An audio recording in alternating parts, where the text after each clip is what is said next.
aujourd'hui, on va parler des assurances jeunes conducteurs. On va expliquer du coup ce que c'est les assurances, les subtilités qu'il y a, et je vais vous expliquer une histoire du coup qui m'est arrivée avec la 208. Une histoire vraiment pas drôle que j'espère pouvoir vous éviter en vous expliquant un petit peu du coup toutes les subtilités des assurances. Bon, il faut savoir que quand vous voulez assurer votre voiture, vous avez en gros le choix entre trois formules. On a le tiers plus et le tout risque. Le tiers, c'est basiquement juste une responsabilité civile qui fait que si jamais vous tapez quelqu'un mais une personne physique, pas forcément une voiture, ça répare les dégâts physiques faits à cette personne-là. Par contre, les dégâts matériels, c'est à votre charge. Le tiers plus, c'est basiquement la même chose que la formule au tiers, sauf que ça couvre aussi le vol et les catastrophes naturelles. Et on a ensuite le tout risque qui du coup, lui, vous couvre aussi des dégâts matériels sous couvert de payer une franchise. Donc qu'est-ce que c'est une franchise? C'est une somme qui est définie dans votre contrat à la base, qui restera toujours la même, 200, 300, 400, 500 euros, ça dépend de vos assurances, et qui du coup va faire que une fois que vous l'aurez payé, votre assurance va prendre en charge l'intégralité des réparations du coup de votre véhicule, peu importe la somme que ça implique. Peu importe, sauf si les réparations excèdent le prix de la valeur de votre voiture sur le marché de l'occasion, en quel cas là, ils vous remboursent juste la valeur de votre voiture. Du coup voilà, faut voir en fonction de vos besoins et en fonction de votre voiture. C'est sûr que si vous avez une vieille voiture, ça ne servira pas forcément à grand chose d'être assuré en tout risque. En revanche, si vous avez une voiture un peu récente, faites attention parce que voilà, des accidents ça peut très vite arriver. Si vous me suivez sur Instagram, vous avez vu que le 31 décembre de l'année dernière, du coup, j'ai tapé un sanglier sur la route pour aller à ma soirée du Nouvel An. Et les réparations se sont élevées à 7000 euros.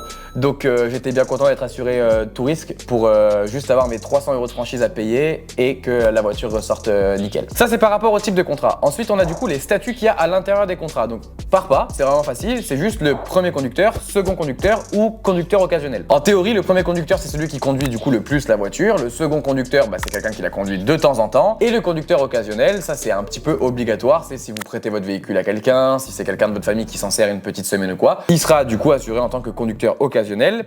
Petite précision, le conducteur occasionnel a une franchise beaucoup plus élevée que le premier et deuxième conducteur. C'est logique parce que l'assurance ne sait pas du tout qui il est, s'il a du bonus, du malus, ça je vous l'expliquerai un petit peu plus tard. Donc voilà, la franchise est beaucoup plus élevée. Maintenant que je t'ai bien expliqué les petites subtilités qu'il y a à droite à gauche, on va parler entre adultes de vraiment ce que c'est que la réalité de l'assurance.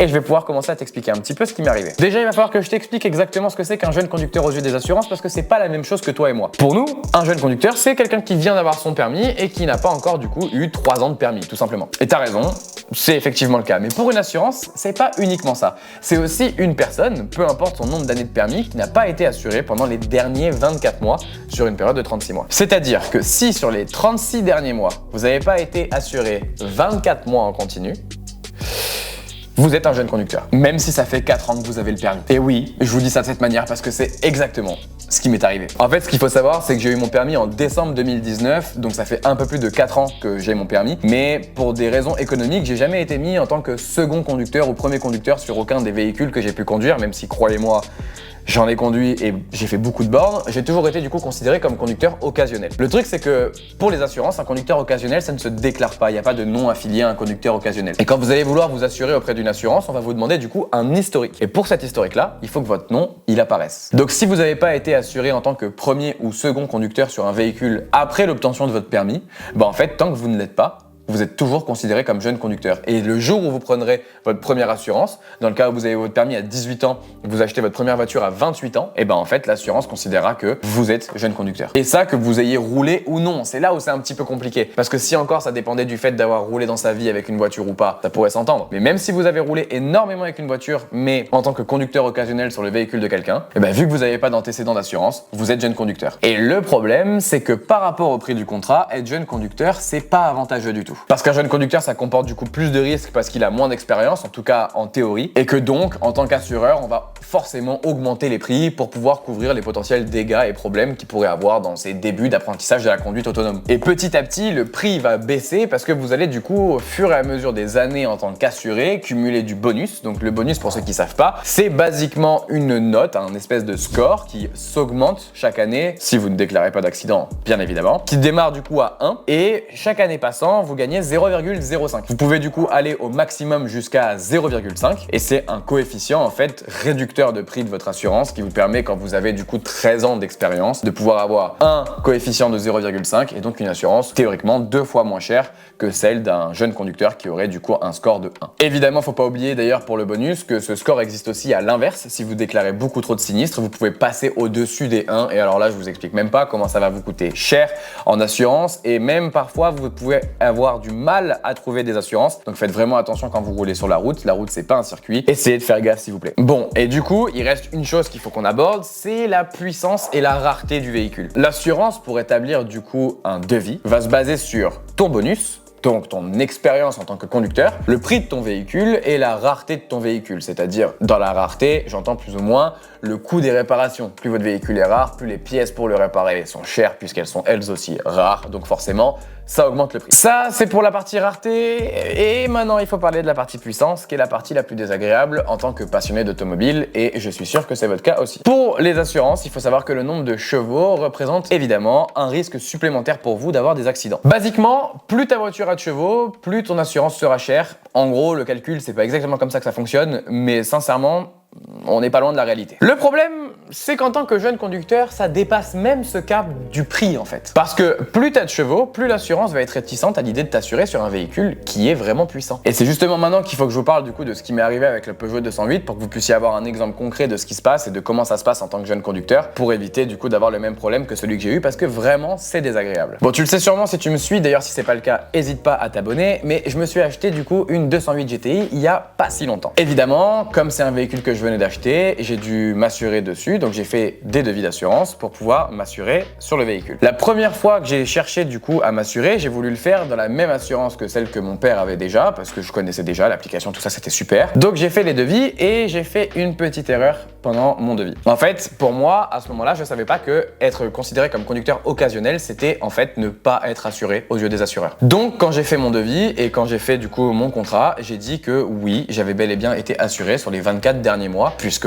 moi dans ma tête c'était le cas en fait. Je paye les 2 premiers mois et il s'avère, après vérification, je me rends compte que en fait non, que je n'étais pas assuré puisque j'étais conducteur occasionnel et je vois avec eux s'il est possible du coup de modifier le contrat. Deux choses se présentent à moi à ce moment-là. La première, c'est le refus de m'assurer. La deuxième, c'est le refus de me rembourser, tout simplement parce qu'ils ont considéré que c'était un contrat frauduleux, alors que c'est moi qui suis allé leur dire j'ai fait une erreur, je pensais que ça marchait comme ça, mais en fait non, sachant que personne ne te l'explique nulle part.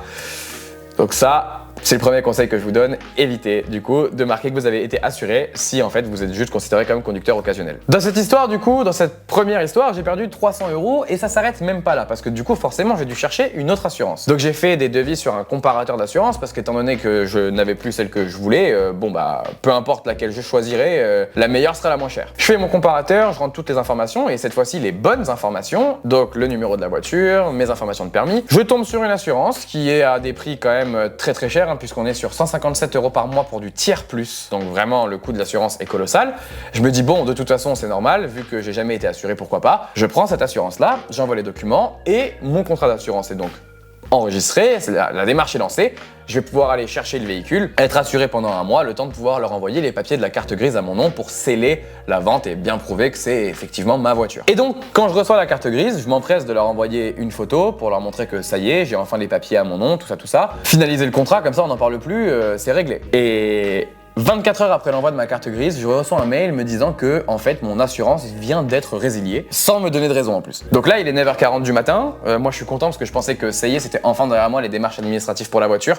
C'est bon, c'est réglé, il n'y a plus qu'à se préoccuper de rouler. Bah non, mon assurance vient d'être résiliée, donc je les appelle et alors là ce qu'on m'apprend c'est lunaire. L'assurance que je ne citerai pas m'explique qu'en fait, comme je suis passé par un comparateur d'assurance, c'est pas eux qui ont vérifié les informations dès le départ, alors que j'ai bien évidemment fait les démarches sur leur site, mais enfin, peu importe. C'est directement du coup en fait une démarche différente quand vous passez par un comparateur, ce qui fait qu'il n'y a pas eu les mêmes vérifications. Ce qui fait que la justification pour laquelle mon assurance a été résiliée, c'est parce que ma voiture était trop puissante. Ce que j'ai pas compris au début, puisque je leur ai dit la voiture n'a pas changé entre le moment où je vous ai souscrit à cette assurance-là et que vous m'avez fait le dossier. C'est la même voiture, c'est la même puissance et mon permis n'a pas changé. Donc pourquoi maintenant vous vous dites au final c'est non? Et en fait, même si c'est un peu bâtard, il m'expliquait que c'est parce que l'assurance elle-même n'avait pas vérifié. Étant donné que j'étais passé par un comparateur d'assurance, ça remplissait pas en fait les conditions que eux voulaient. Alors pour le coup là, vu que c'est leur erreur, ils m'ont quand même assuré le premier mois à un tarif exorbitant de 170 € et ils m'ont remboursé du coup les 125 € sur les 300 que j'avais payé à la base. Ça pique, honnêtement, ça pique. Mais bon, maintenant il me reste plus qu'à trouver une nouvelle assurance et le problème c'est qu'il y a énormément d'assurances qui ne veulent pas m'assurer du coup du fait que ma voiture fait 200 chevaux et que je suis considéré comme jeune conducteur. Fort heureusement, ma voiture roule très peu je vais assurer ma mère dessus en première conductrice et moi je me mettrai en second. Ça devrait aider à faire accepter la pilule. Malgré tout, voilà, ça me tenait un peu à cœur de vous expliquer ce qui s'était passé parce que moi c'est tout frais, hein, ça s'est passé là dans ces dernières semaines. C'est vraiment une galère qui est vraiment pas souhaitable. Donc si vous n'êtes pas au courant de ça et que vous venez d'avoir votre permis, faites attention, essayez de vous assurer le plus vite possible sur un véhicule. Même si vous roulez pas avec, en fait, ça vous fera de toute façon économiser de l'argent sur du long terme. Donc voilà, essayez de voir ça comme ça. En tout cas, c'était la petite histoire par rapport à ça. J'espère que tout est clair pour les assurances. Si vous avez des questions, n'hésitez pas à me les mettre dans les commentaires, j'y répondrai avec plaisir. N'oubliez pas mon site de tirage qui est toujours disponible et il y a toujours moins 25% avec le code REGALADE. Donc je vous laisse aller y faire un tour avec la collection Automobile X Paul Ricard et la collection Mood X San Francisco. Si on a un qui vous plaît surtout, n'hésitez pas. Et puis moi je vous dis à la semaine prochaine. Ciao tout le monde.